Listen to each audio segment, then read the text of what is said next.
Now, anybody who knows me knows the only way to get me to stop talking is to hand me a microphone. We're going to get and change that tonight. Now, in the last 5 years, I've been to 25 weddings. And at all those weddings, I learned 2 things. One, no one ever says, you know, I really wish the speeches were longer. So I'm going to keep this to just under a half hour. And 2, at each wedding I thought to myself, you know, I really can't wait for Steve and Cathy's wedding. It's been 16 years in the making, and it's going to be amazing. Now, normally the best man stands up here, and he says a funny story about how he first met the bride, blah, blah, blah. But the problem with that is I don't really remember anything from 1999, other than Y2K and Who Wants to Be a Millionaire. But the story I do remember, and the story that's going to stick with me forever, is how Steve proposed to Cathy. For any wedding crashers here that don't know the story, Steve booked a private tour of Madison Square Garden. And at the end of the tour, made MSG history by being the first person ever to propose in the media locker room.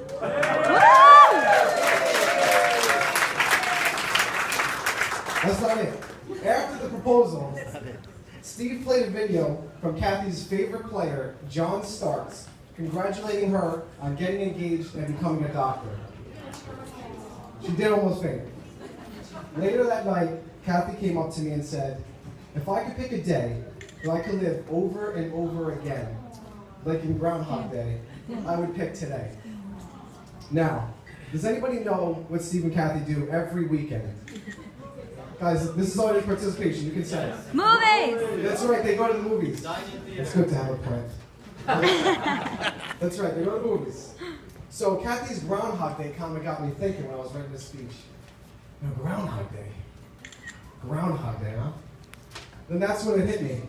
I said, you know, I don't really remember the first time I met Cathy, but I do know the story about how Steve met Cathy. And I'm going to write a speech telling their love story using their favorite movie titles describing them. So without further ado. It's like a candy Once bar upon a thing that you put time, together. a 17-year-old good fella named Steve was walking down the hall of high school high. Divergent Steve, who was trying to avoid running into a teacher, ducked into the college prep office for shelter, because why else would he go? There he was introduced to a little princess named Cathy, a beautiful girl he had never seen before in Tomorrowland. She caught his eye. Instantly, she had taken his breath away. It was gone with the wind. After introductions and talking with her, he was intrigued by her beautiful mind and knew from that moment he had a different feeling about her. As he describes it, I didn't know then, but now I know the feeling was that I was meeting my wife for the first time. Now this was a fortunate stroke of serendipity, as Cathy went home after the encounter to write in a notebook about her meeting with Steve as well. From that day on, Steve went to lunch with Cathy until he broke his ankle and couldn't get to school or in touch with her. It was as if he was on the Titanic, and this was all over for him. But like a few good men that don't know how to ask a girl out, you bring in a heavy hitter, the American sniper, your mother.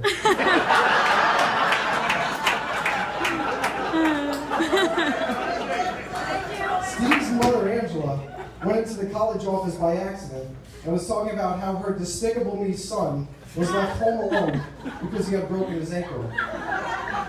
Cathy overheard the conversation and now knew what had happened to her Count of Monte Cristo. When Steve returned to school, Shrek finally got the courage to ask out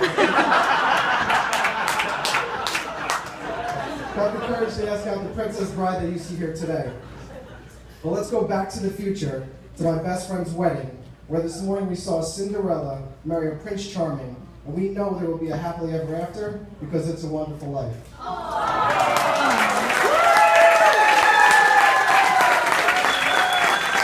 So everybody, please rise and raise your glass. The truth is, I am Iron Man. I want to finish this speech off with a toast to Steve and Cathy, the love story the best movies couldn't top. Congratulations.